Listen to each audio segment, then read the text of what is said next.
All right. It's another look back in time.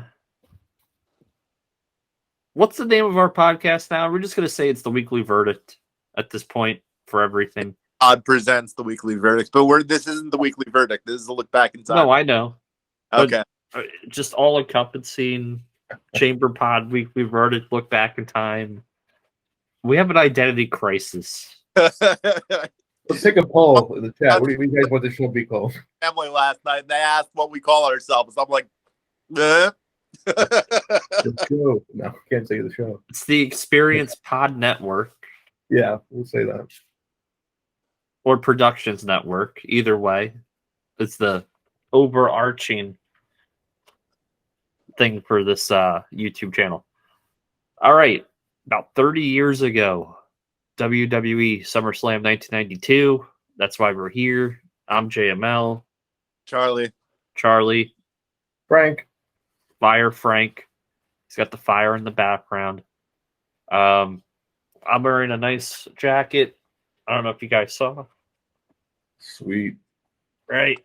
I have the shades on. I missed the memo for wrestling shirts today. We only do a wrestling show. It's okay. Yeah, unfortunately, I couldn't find any of my Brett stuff, so I just had to go with the world champion at the time. Yeah, he was the world champion. This event was big in many scales. It was the first international pay-per-view in London, England. It featured a double main event: Bret the Hitman Hart versus the British Bulldog, Intercontinental Championship. Ultimate Warrior versus Macho Man Randy Savage for the WWE Championship. So definitely a top-heavy card with those dual main events for Hall of Famers. As I said, this is the first SummerSlam that there was no Hulk Hogan. Okay. First SummerSlam, no Hulk Hogan. So it was kind of a different feel. I believe now maybe Frank, Charlie.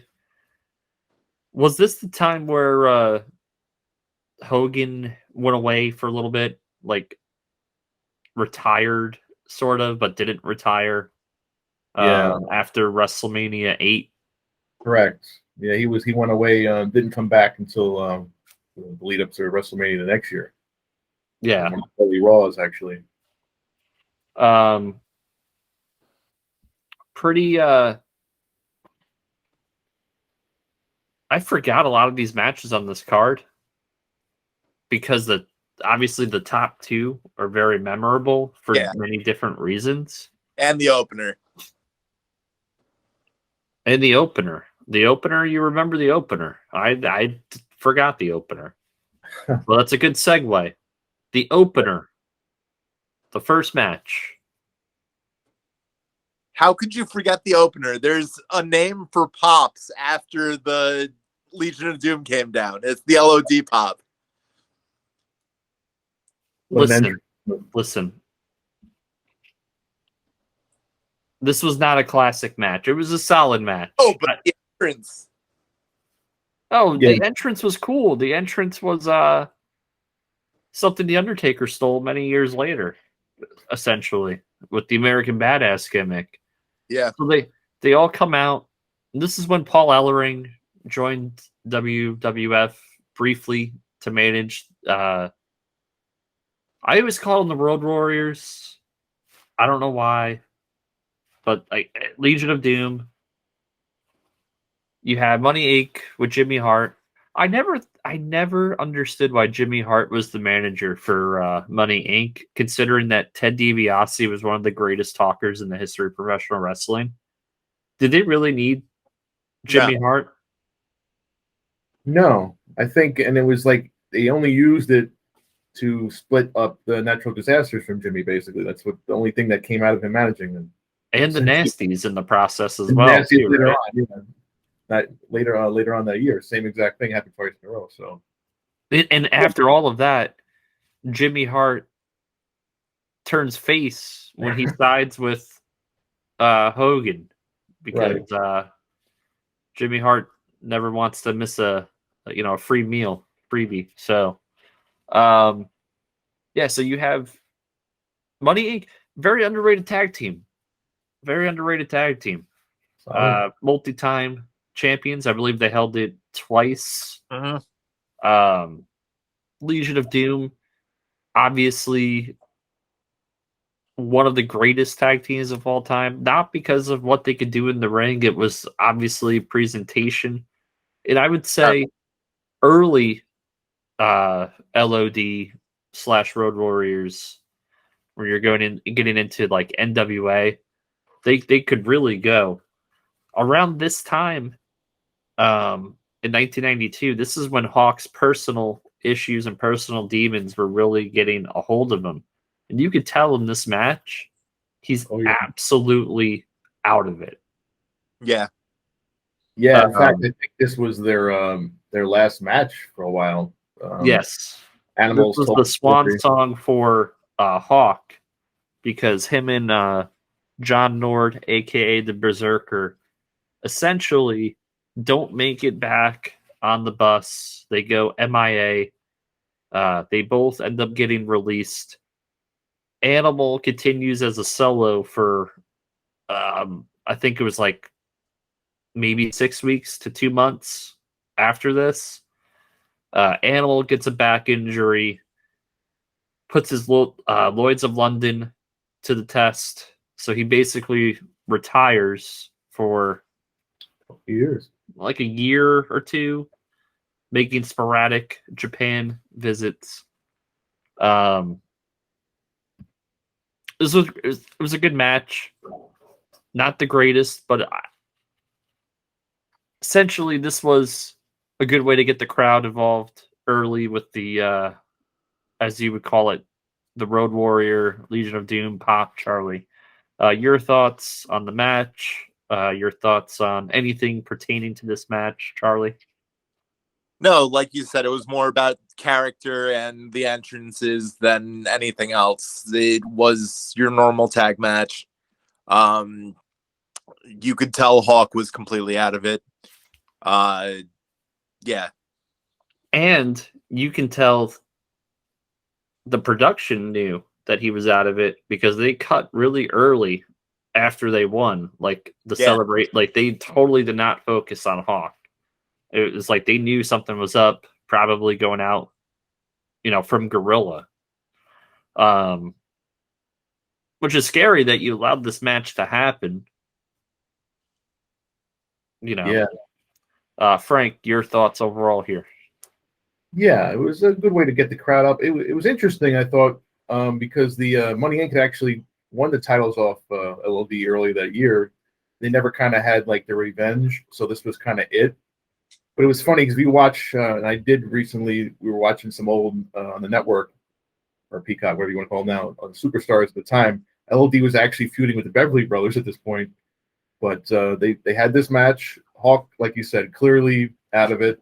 You can always tell because they didn't even do their finish.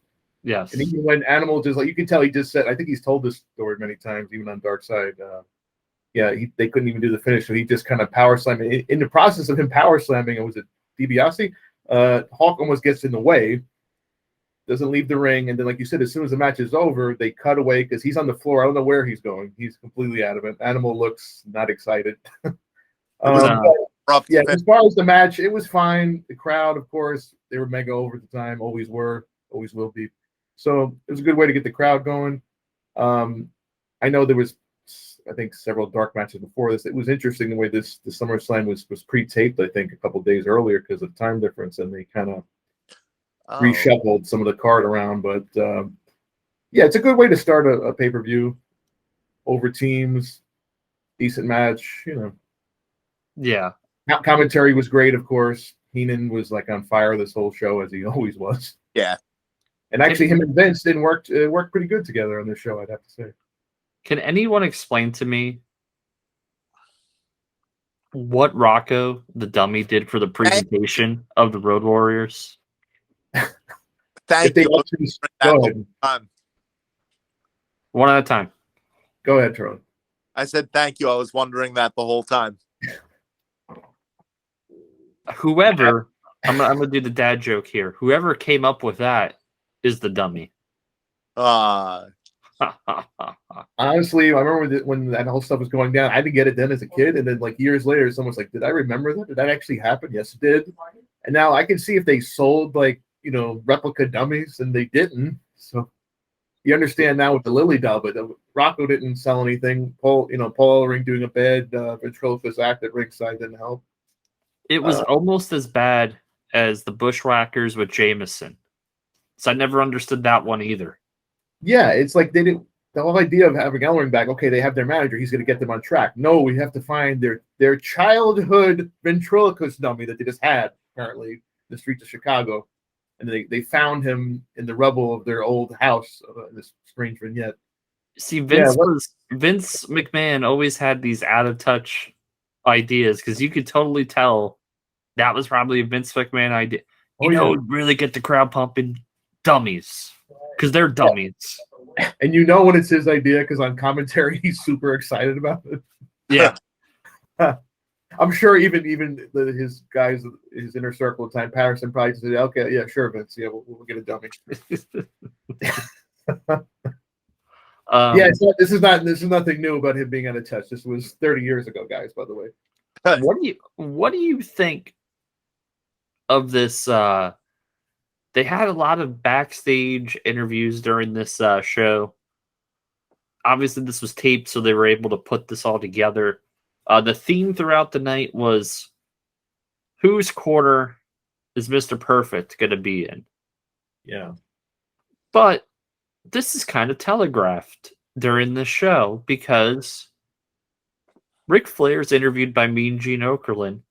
And the first thing that Mean Gene says to Ric Flair, "You're not scheduled to wrestle tonight. Why are you in your ring gear?"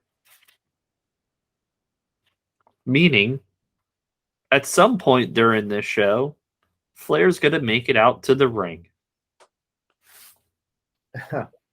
Yeah. I wonder what he's going to do. Yeah, I don't...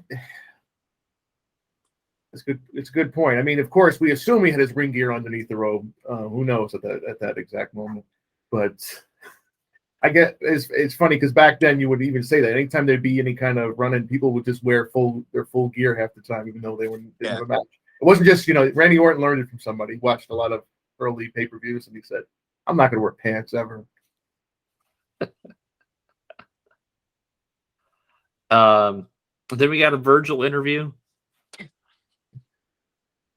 Yeah, you know how Virgil loves the meat sauce.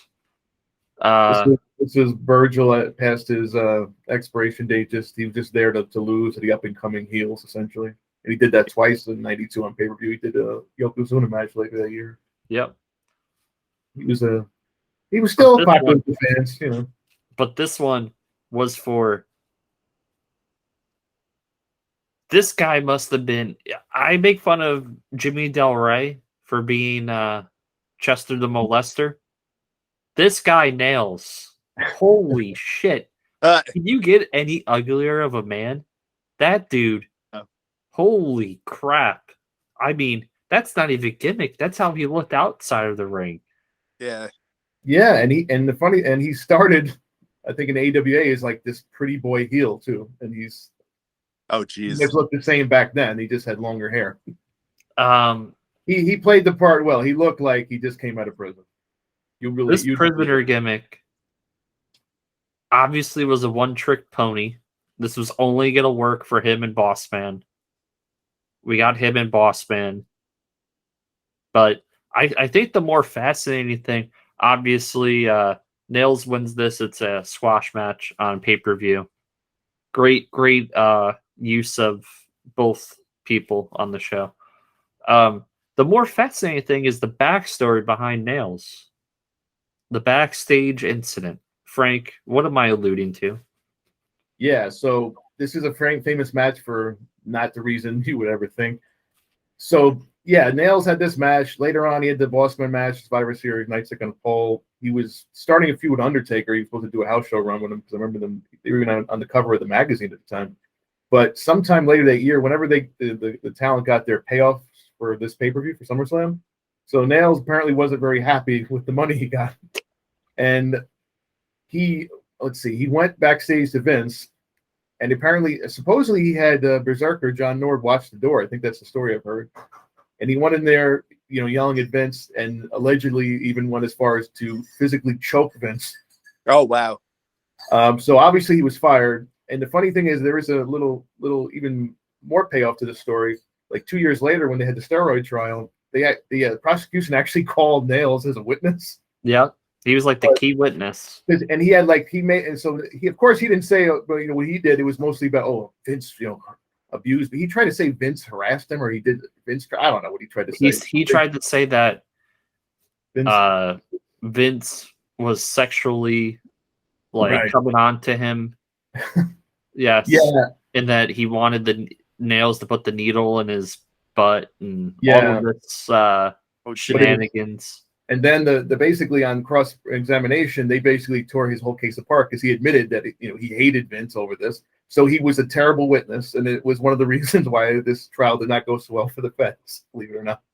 So yeah, Nails had a lasting impact, longer than his Virgil match, Bossman match, and his random WCW match against Sting a year later. Yep. Let's put the nail in the coffin for that match. Going forward. Again, we have a backstage segment. Man, I didn't know how much I missed Lord Alfred Hayes until I saw him. Yeah. He was simply magic. I don't know the British accent, whatever it was just great. He's outside Savage's locker room. They're selling this angle with Perfect. He pretty much gets no response. You got leading into the next match, which is Shawn Michaels, for those at home, versus the model, Rick Martel. This was a really odd pairing, considering both of them are heels. Yeah. It was kind of an odd little thing, yeah.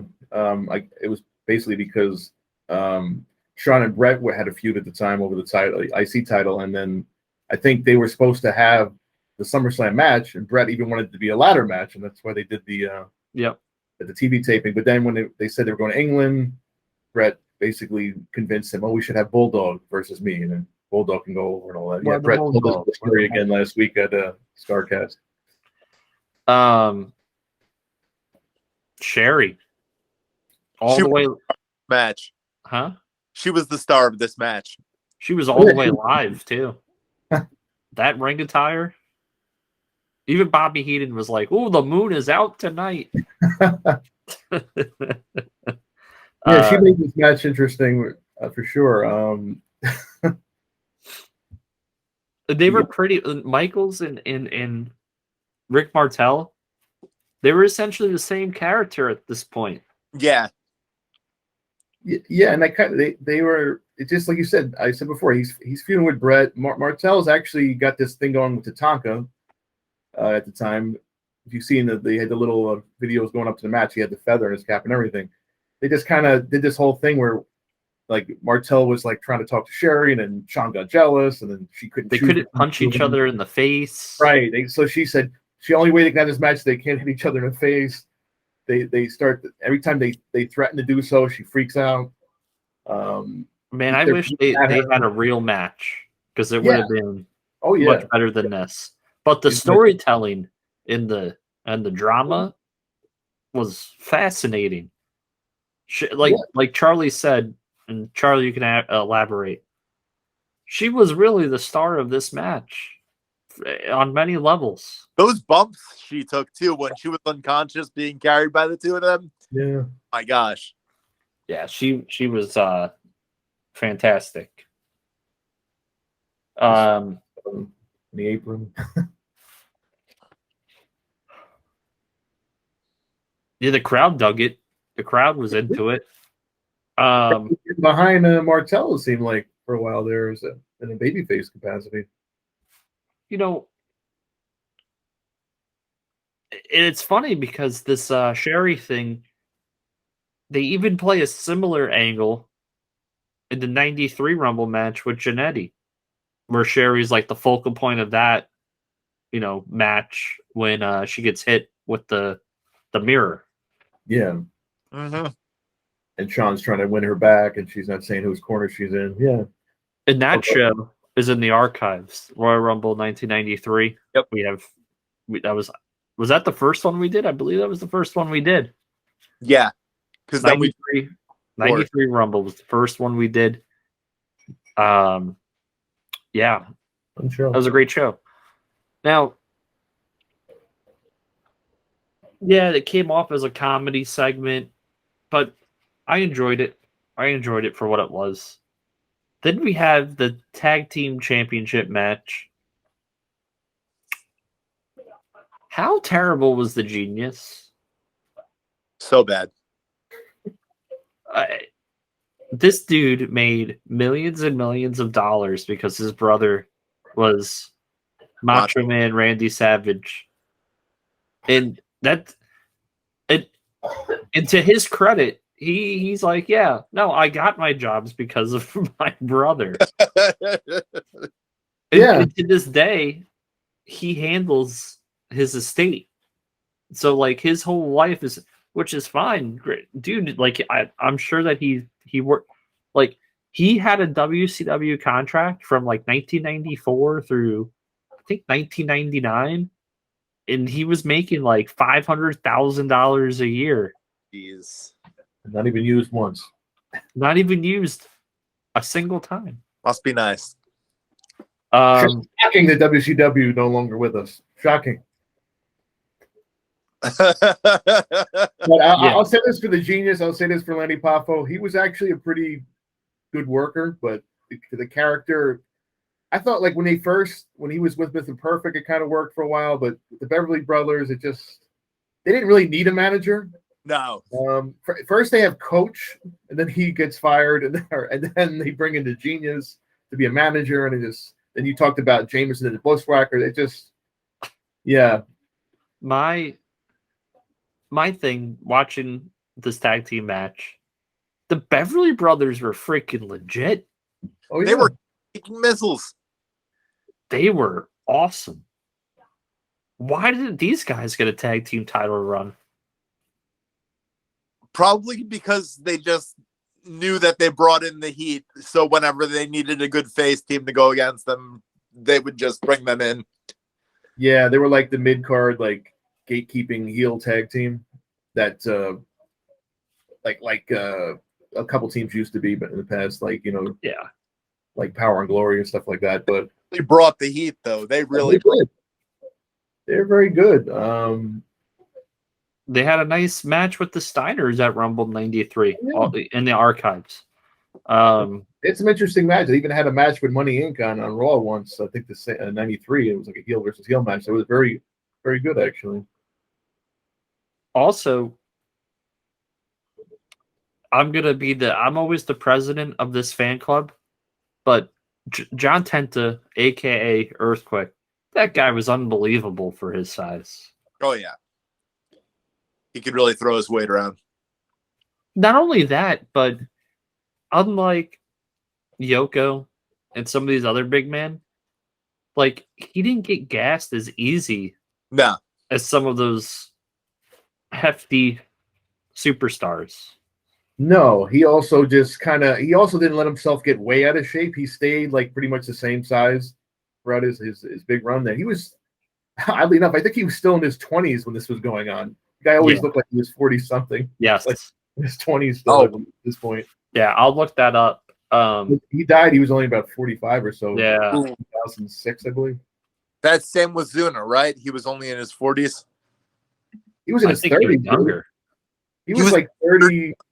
Maybe he was 34. He was younger than us. Oh my gosh. Yeah. I mean, he had gotten way too big. Earthquake never did. In fact, later on, he actually lost weight, and when he was Golga, he was in actually much better shape then. And he was still moving great. Always moved great. He could actually talk, even though he always had a manager. It seemed he actually was good on the mic, and actually did pretty good as a babyface here. Even though the Natural Disasters didn't exactly like the World on Fire as a babyface tag team, I thought Quake at least was pretty good face. The problem was Uncle Fred Ottman unfortunately, he was not a great worker. No. And he wasn't great on the mic, and obviously his coordination wasn't that great, aka the Shockmaster. But man, John Tenta, he was unbelievable. Is he not in the Hall of Fame? You'd have to look that up. Uh, I don't think he is. He's not in the Hall of Fame. That guy should be in the Hall of Fame. Yeah. Number one, his program with Hogan was unbelievable. It was the first time I remember watching any feud with Hogan where I was like, this guy's going to kill Hulkamania. He was so believable. Drew big money, too. Frank, he was 29 years old. Oh, wow. During the... He was 29 years old, had already had a main event run with Hogan. Yeah. Prior. 29 years old at SummerSlam 92. Crazy. Kind of sad he never got a bigger push after that, you know. He never was able to have a world title run or anything. I think part of the issue was it wasn't even the size, it was the gimmicks that he was saddled with, because he ends up going to WCW when Hogan goes to WCW because him and Hogan were real life friends. And he was Avalanche, he was Shark. Tenta. He was John Tenta. That and that promo essentially killed his career. I am not a fish. I am not a fish. I am a man. My name is John Tenta. It was so bad. So bad. Obviously we got Natural Disasters retaining. Pretty decent match. Pretty decent. It's hard to get heat on the big guys, but they did it. Beverly's, like we said, are good, so they dude, the Beverly brothers were strong. They were oxes. Yeah, definitely. I feel like if the WWE didn't end up getting the Steiners, we probably would have seen a face Beverly Brothers team that probably would have won the titles. Well, maybe we can see a new version of them. I don't know. Does Mike Enos have a son that's going to wrestle? That can team with Von Wagner? I think he's in NXT, isn't he? Well, that's actually that's Wayne Bloom's son. That's is it Blake Beverly? I'm always forgetting which one was which. He's the one that didn't have a mustache. Is his dad. If you want to put it that way. Because Mike Enos is the guy that had the mustache. Yes, that is correct. But wow. That's crazy. Love their finisher too. There was always that clip that goes around of the one jobber they hit with it, and they kind of drove his head like straight to the mat. We got a Bushwhacker interview after this match. Random, but they were on the card. That wasn't a match that wasn't aired, but that was when I saw it last night. I'm watching someone again. I'm like, wait, why the Bushwhackers are in there? Did Vince McMahon love sardines? I couldn't tell. I know the Bushwhackers sure did. The sardines, because that was the gimmick. Hey, they're from New Zealand. They love sardines. That's what they like to eat. And yet the fans let them come to ringside and lick their heads and stuff, even though they supposed to sardine. I don't know. But you know what's funny? The Bushwhackers were like super over. They're always over, and we're talking about Hall of Famers. The Bushwhackers are in the Hall of Fame, but John Tenta's not in the Hall of Fame. How does that work? I think if he was still with us, he would have probably been in a long time ago. But because they have this weird thing about who they induct that's not alive. I don't think he had any heat with the company when he died, but I mean, they had a rest in peace. I remember on Raw,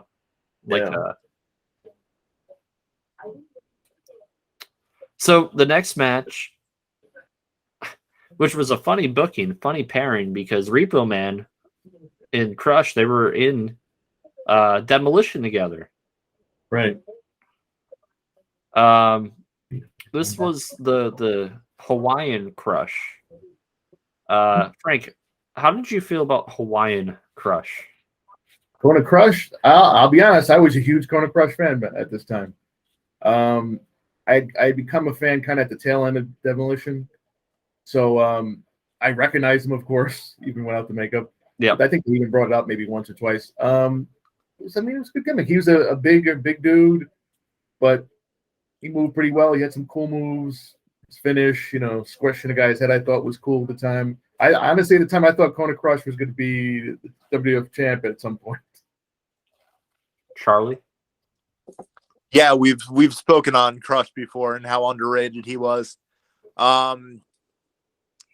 I wasn't watching when this version of Crush. I watched when the face paint version of Crush started. Yeah. But this version of Crush was pretty awesome. Yeah, he was pretty over. How about that theme song too? Yeah. Yeah.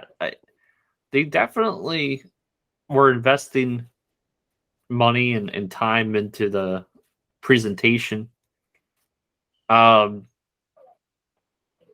Unfortunately, kind of like what we said about Hawk, this is a guy who also had some personal demons, whether it was his temper, his attitude, the drugs, alcohol, and it all kind of prevented the career that we thought he was going to have from ever reaching its full heights. Frank, me and Charlie have we reviewed a lot of 93 and 94. We were big fans of when Crush turned heel. It seemed like that was a missed opportunity, not only for him, but the company, because I think he really could have been, had it not been for the rise of Diesel, he probably would have been in that spot, but it was like wrong place, wrong time for him. What do you think? Yeah, I mean, he was, when they were pushing him as a babyface initially, he was getting really over. In fact, I've often wondered why they didn't just give him that 93 SummerSlam run against Yokozuna. We said that too. When he when he was tried to body slam on that body slam challenge, he was really over. And once that didn't happen, I mean, the joint feud was already like sputtering by then. He wasn't really going anywhere until they did that angle where Yoko injures him. He comes back and he turns on Savage. He was really hot as a heel then, and then they didn't capitalize.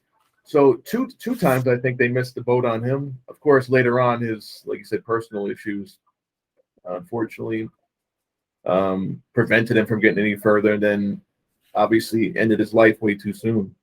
Yeah. I was always a fan of his, no matter what he did. He, well, maybe not. Well, even when he was in the Nation, he was a scary-looking dude. He did the ex-prisoner gimmick pretty well. Later on, he was just a random NWO member, but he was still pretty cool to me, even when they did Chronic, which I thought was a fun little thing for a while. He had really good friends, too, though. Yes. It seemed like people really respected him and thought he was a cool dude in spite of his, shortcomings or not even shortcomings, but his demons, right? Yeah. Because he was really close with Hulk Hogan and The Undertaker. He was friends with both of those guys. Yeah.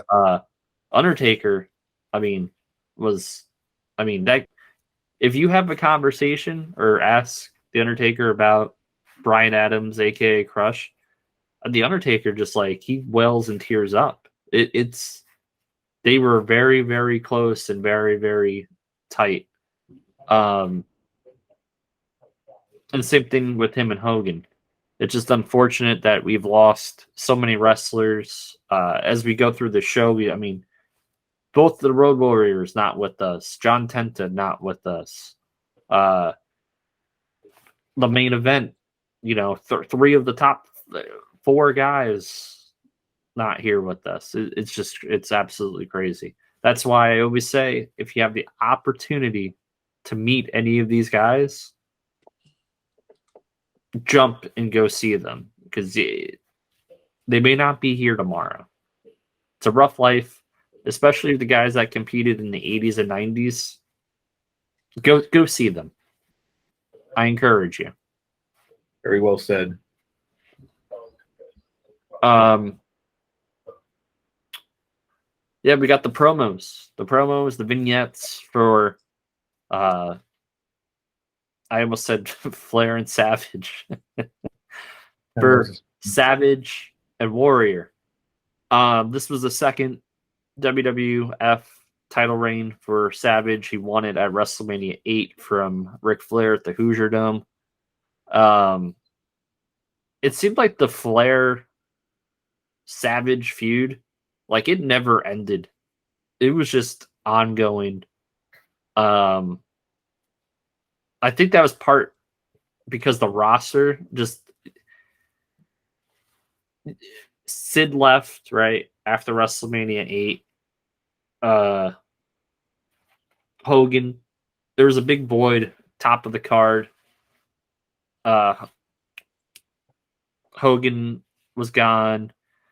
Brett wasn't ready for he had the Intercontinental belt. Michaels wasn't ready.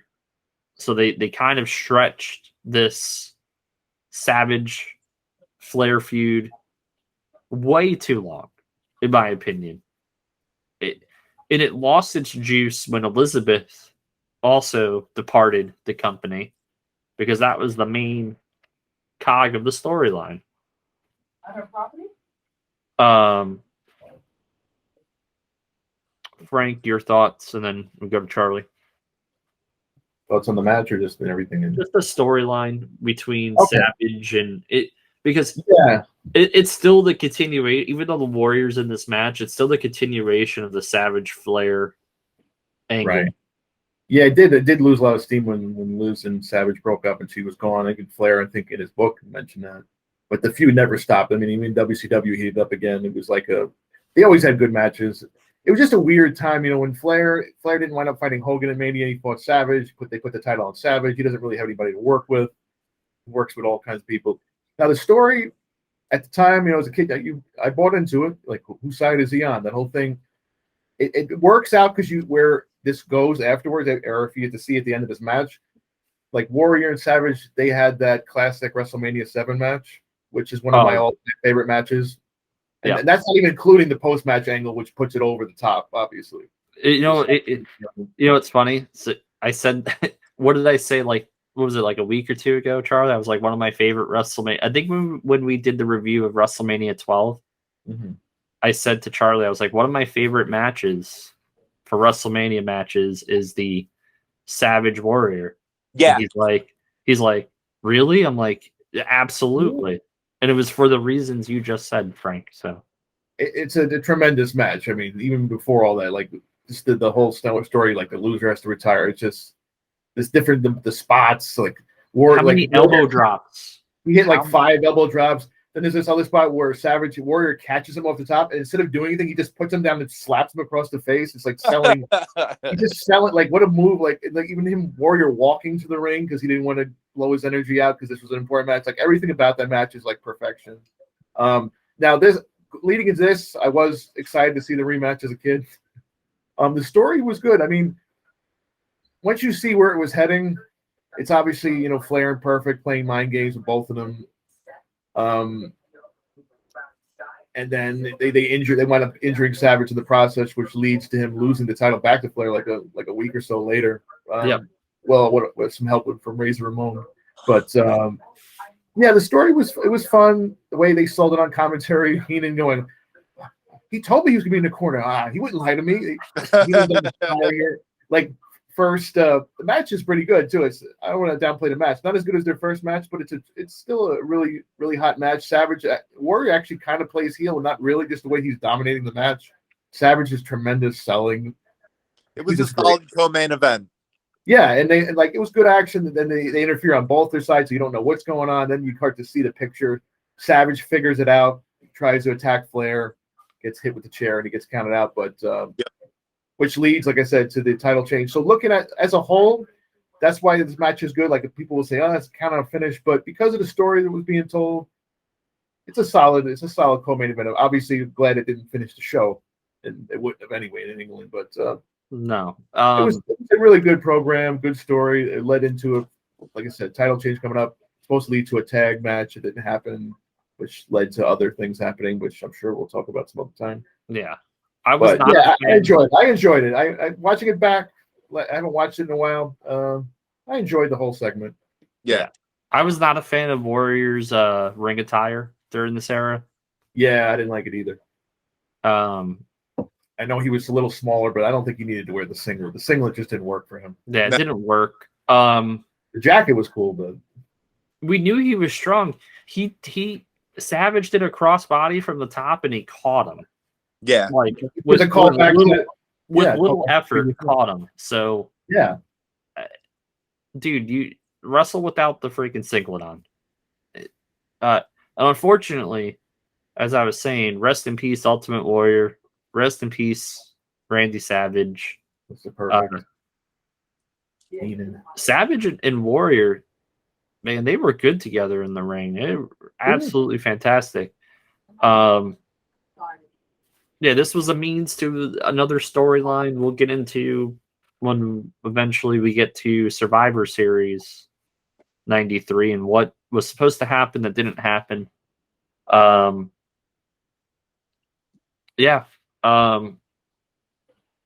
we have, and I totally forgot about this match. Kamala versus The Undertaker. I totally forgot about this. I don't know why, because I remember they had a match at Survivor Series 93.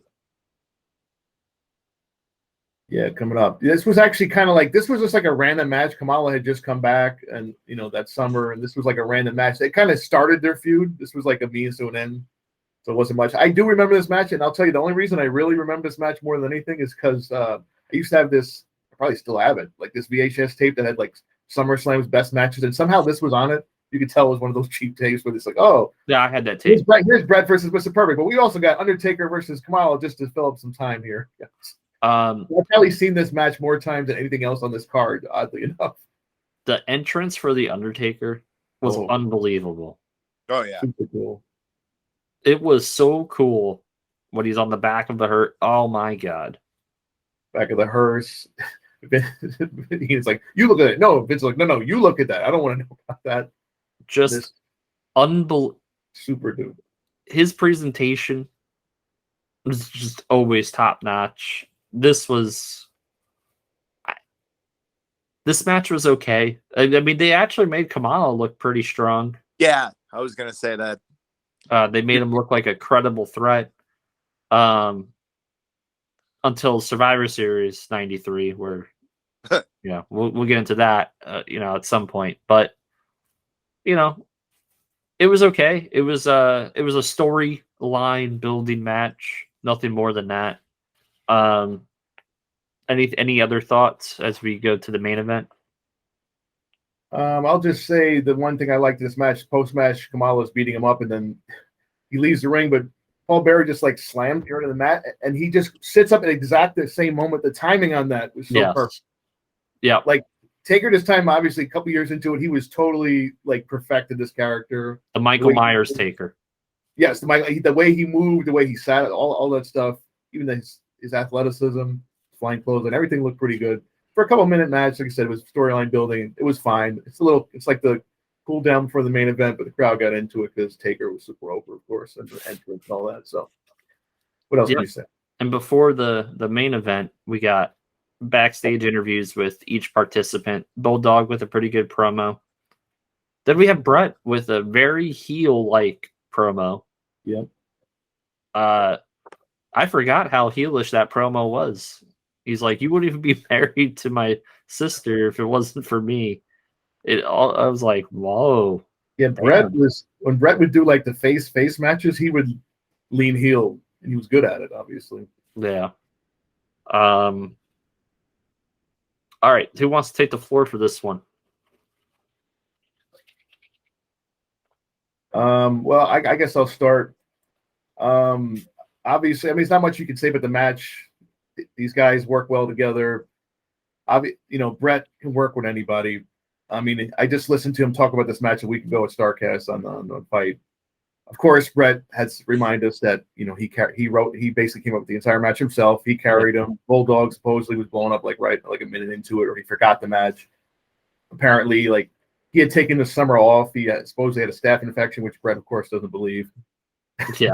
and then he had to remind us that he was out. Him and Neidhart. Real quick. I don't know. Real quick. You know who I felt bad for? Diana Hart Smith, not because of the match, but because of the damn. What kind of interview was that before the match? Wow. Yeah. Was awful. Did anyone understand a single word that she said?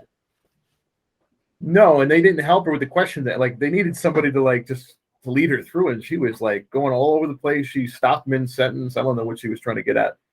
I love Sean Mooney, but that was terrible. That's probably one of the reasons why they kicked his ass to the curb. Yeah, she's saying, "Well, I love both." She didn't really get, but the point didn't really get made. It was just obviously. I think later on when they had the rematch when Bulldog was heel, she did a little bit better job leading heel. But this was really, and I forgotten about how bad this interview was, and I watched it again last night. I was like, wow, that was awkward. It was awful. And speaking of Bulldog, he was blown up. You could tell in spots where he looked just absolutely out of it. He didn't even know where he was.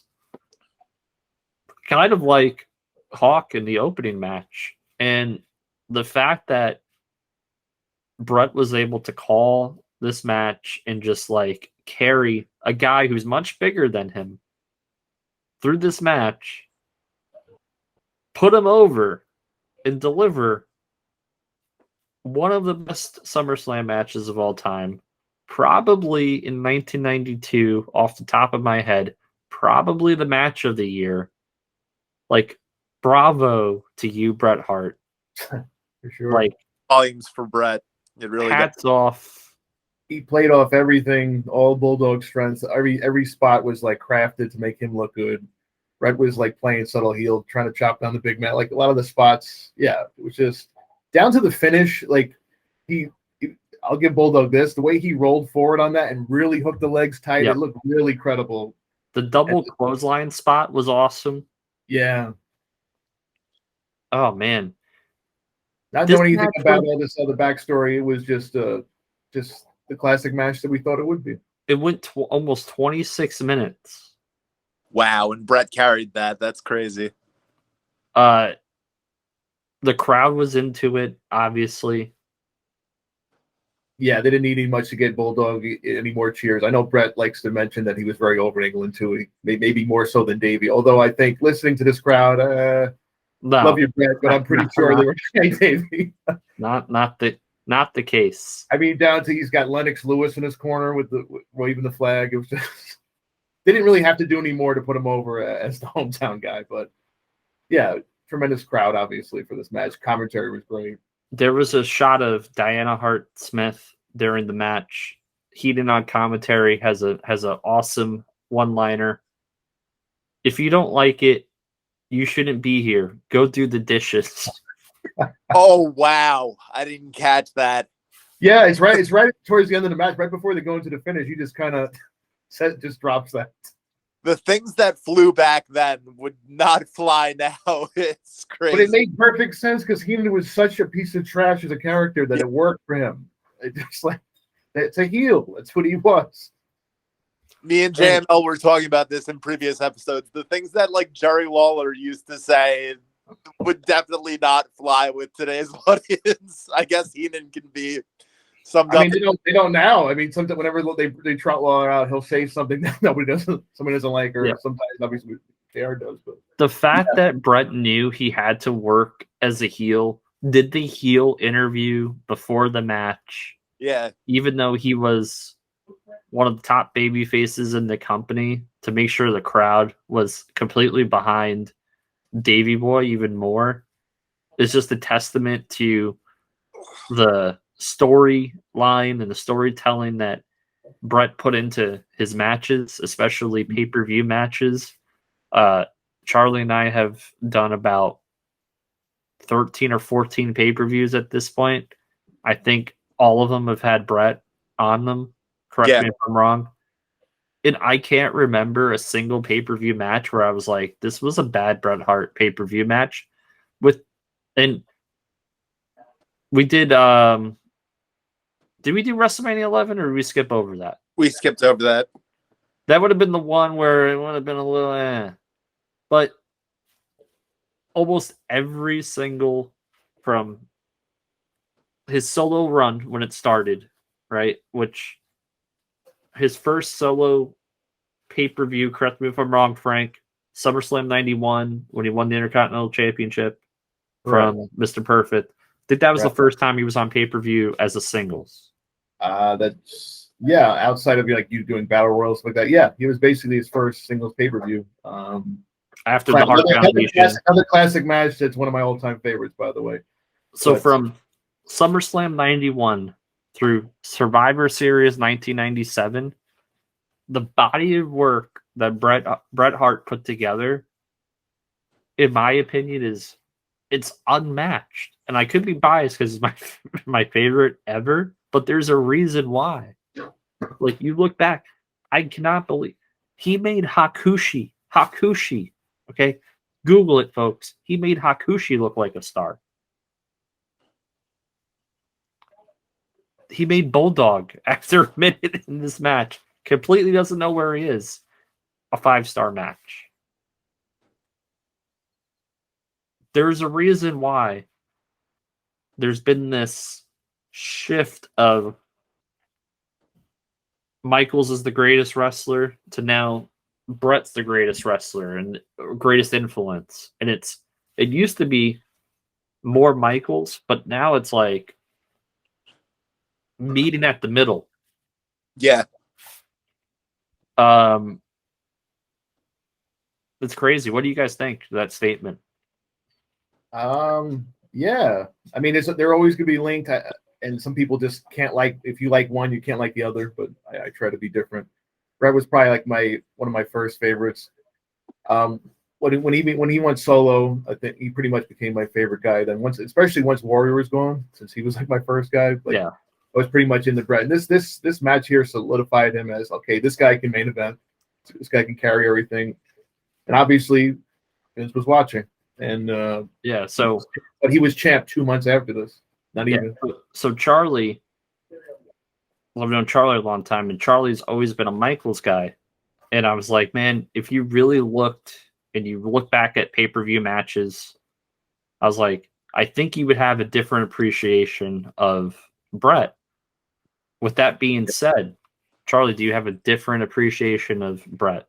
Yeah, going back in time and you pointing out that Bret has main evented just about all the events that we've gone back in time over, I definitely have a newfound respect for Bret. Because watching live as a child, like you said, I was always Team Michaels. So I never gave Bret an afterthought. Yep. But now watching it all back, he deserves a lot more respect than I gave him.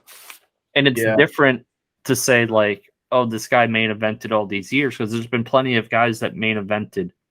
But to put on the quality of matches and storytelling during such a long span of time, 91 through 97, and by the way, his 1997 is probably his best work out of all of the years. It speaks volumes to in 97 he was dealing with so much outside of the ring too that it's just unbelievable. With that being said, I want to thank all of the subscribers. Thanks for jumping on board with us. We appreciate it. Any words to the audience before we sign off from this recording? Thanks for the support, guys. It's been fun. Please keep commenting. Let us know what you want to hear us talk about, what show maybe if you like something that's underrated. This is pretty easy for me to do. This is right in my wheelhouse when I was a kid, big into the wrestling at the time. Not that I'm not now, but so yeah, 92 was an underrated year, I'll say, overall. Yep. WCW had some good stuff going on. Obviously, WWF had a really good year at coming off a couple like 91, which was so for them. But 92 was definitely a hot time, and Bret's his emergence kind of changed the idea of who can be a top guy and also the style, because not everybody, it wasn't big into, but he kind of brought it around. Like even as a kid, I didn't, wasn't like, oh, I need to watch a 5-star match, but I could tell, hey, this guy knows what he's doing. He has all these great matches with all these different people. So I'd say, guys, if you haven't watched a lot of this era, please do. You'll see it. Or we will for you. We will for you, but definitely watch this. If you didn't watch the show for hearing us talk about it, I say go back and give it a watch. It's a fun show. It flies by. Just if you watch the main event alone, you'd be doing yourself a favor. Charlie? Like, comment, subscribe, share, tell a friend to tell their friends. Keep watching because we got a lot more in store for you. Next, after Weekly Verdict, of course.